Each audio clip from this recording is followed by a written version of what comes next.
Hello friends. So in this video we will see introduction to hashing.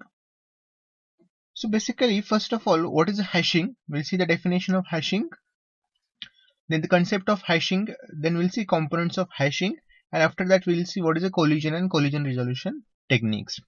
So first of all, hashing is nothing but it is a technique used for storing and retrieving information as quickly as possible. So this point is very important, as quickly as possible. So basically it is a storing and retrieving information the technique is used. So why there is a need of hashing? So as we know that we learn a balanced binary search tree, and to perform insert, delete and search operation, even though in balanced binary search tree we need so O of log n time complexity. So that is very important. Basically in binary tree we need basically the time worst case is O of n time. But for balanced binary tree we need O of log n time. But hashing can do all these operations in O of 1 time till average case. So maximum time the hashing can retrieve or store data within O of 1 time. So that's why we went for, or we are going for a hashing. But in worst case hashing also takes a O of n time, but that is very rare. The hashing concept basically it has 4 components. The first one is hash table, second one is hash function, the next is collision, and the next one is collision resolution techniques. So these are 4 important keywords in the hashing concept. So we'll see one by one. So first of all, let us understand what is a hash table. So if you see here in this example, here basically we have one function written, that is key is nothing but a data, okay, which I want to store. So here there is function h of key is equal to key mod of 10. So this is called as a hash function. This table that you see here, where there are certain index are there and certain data is stored, so this whole table it is called as the hash table.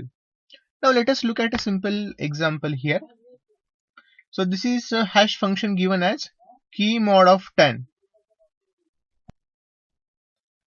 Now consider here these are the keys 15, 12, 9, 20, 16 which I want to store in given hash table.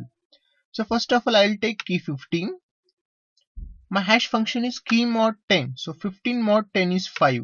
So at index location 5, I will be storing here data 15. Next key is 12. So 12 mod 10, that will be equal to 2. So at index 2 in hash table, I will be storing here 12. Next is 9. So 9 mod 10 is 9. So at index location 9 in hash table, I will be storing here data 9. Then 6 mod 10. So obviously there is 20. So 20 mod 10 is 0. So at 0th location I will be storing here 20. Next is 6 mod 10 which is equal to 6. So at index 6 in hash table I will be storing here 6.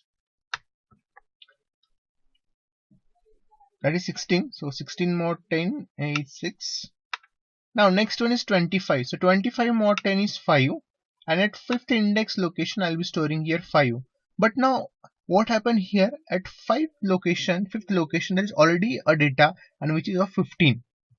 So here on the same location with already some key is stored or some data is stored, and if I want to store other data also, then basically the collision occurs at that particular point, and this is the case of a collision. So collision means if you try to store multiple data at the same location, that time basically the what you can say the collision occurs, the data collides, and that's why here we need the collision resolution techniques to resolve that particular issue, because at 5th index we already stored 15 and again I want to store 25 with index 5. So I have to do something to resolve this issue, and for this purpose there are different collision resolution techniques are there which we'll see ahead. Now let us look at here at hash function. So there are multiple hash functions possible. This is a modulus hash function. I can use a folding as a hash function. I can use as a division method as a hash function. So there are multiple types of hash functions are possible. So here basically we are using only a modulus function, but obviously there are certainly many more hash functions are possible. Now let us look at the characteristic of good hash function. So here These are certain characteristics of good hash function when I define a hash function to map my data to the index of hash table.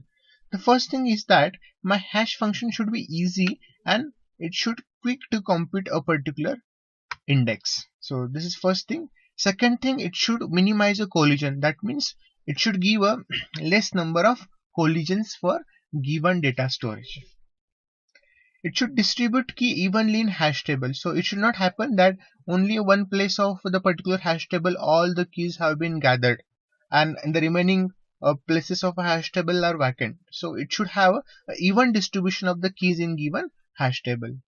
Second thing is it should have a high load factor for a given set of keys. It's a very important point. We'll see what is the load factor. Another important property is that it uses all information provided in a given key. So actually in earlier example you have taken very simple key value, but let's say I am using a folding method and I have some 9-digit key. So it should not concentrate only on the last 2 digits, but it should obviously use the different places of the values for calculating my index. So this is very important point here. Now here, what is the load factor concept? So load factor, it is nothing but basically it is a number of elements in given hash table divided by hash table size. So let's say in this example here, in previous example, there are 1, 2, 3 and 4. So basically here number of keys in hash table are 4. And what is the size of hash table? Hash table size is 10. So load factor here for this particular hash table is 0.4. 0.4. So obviously it's very clear now. The value of load factor will always go from 0 to maximum 1. So this is the range of the load factor and generally it is noted through the symbol alpha. Now we'll move to the next concept, that is concept of collision. Now look at here collision. Collision is a condition where two records are stored at same location. So we have seen in previous example at the index 5 already 15 was there, and next time when I want to store 25, so 25 the hash function giving the same key, that is again the index key is 5. So on the same location I was trying to store 15 and 25, so that time the collision were occurred over there. So now what are the different collision resolution techniques are there? So basically they are divided into two types. The first one is direct chaining concept and the next one is open addressing concept. So direct chaining concept actually is based on the linked list, and the open addressing concept, it is basically the array based implementation. Direct chaining, it is also called as open hashing, that means data can store outside the hash table, whereas open addressing is called as a closed hashing, most of the techniques where the data itself is stored in the hash table. So there is a difference between the closed hashing and the open hashing. Very important difference. In closed hashing we store data in hash table, whereas in open hashing we can have linked list and we can keep on extending that and can be stored outside the hash table also. So in direct chaining, the method used here is a separate chaining technique. Whereas in case of open addressing, there are three techniques generally used. The first one is linear probing, which is actually linear search type. Then the next technique we used here is quadratic probing, and next we use here third technique is double hashing. So quadratic probing, there is a non-linear approach or non-linear search. In double hashing, it uses two hash functions. So basically in linear probing, there are basically again two concepts used. So linear probing with chaining without replacement and linear probing with chaining with replacement. So we will see how it has been used with chaining and without replacement and with chaining with replacement in the next video. So basically here this technique is primarily based on the hash function that we define an approach to find out the hash index in the hash table. So these are some important hashing collision resolution techniques in the hashing. So in the next video we will see basically the detailed example how basically these collision resolving techniques are helpful to resolve the collision in given hashing. So let us revise in this video what we learned. First of all, we have seen hashing. Why there is a need of hashing? Because in balanced binary search tree, the insert, delete and retrieving timing is O of log n. Whereas hashing, we can get the time complexity as O of 1 for all these operations. In worst case, it goes till O of n. So hashing has 4 components: hash table, hash function, collision and collision resolution techniques. So these are some keywords in the hashing. Then we have seen some simple example how basically the hashing works. So here we have seen one hash function, h of key is equal to key mod 10, and then there were key 15, 12, 9, 20, 16, and then based on the modulus function at that particular index we have stored this data. So here this is called as a hash table, a particular table where hash value is there, that is hash index, and data we have stored. This is called as a hash function. Now here already at 5th index I inserted 15, but let's say I want to insert now 25 as a data at index 5, that is hash function gives me index 5, but there was already data 15. So in that case this problem of collision occurs, and for this purpose we have collision resolution techniques were there.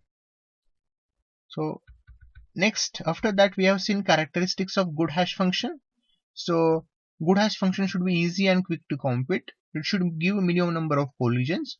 It should distribute key evenly in the hash table. It should have a high load factor, and it uses all information provided in given key. So how to calculate load factor? So load factor calculated as a number of elements in given hash table divided by hash table size, and load factor always goes between 0 to 1. After that we have seen different collision resolution techniques. So in collision resolution techniques there are two methods, direct chaining and open addressing. So in direct chaining, basically there is a separate chaining method is used where we use a linked list implementation. In open addressing there is array based implementation, which is also called as closed hashing, so where the key or data is stored in hash table itself. So in open addressing there are three techniques: linear probing, quadratic probing and double hashing. So in linear probing there are again two ways. The first thing is linear probing with chaining with replacement, and linear probing with chaining without replacement. So in next video we will see how this particular hashing techniques works. Thank you for watching this video.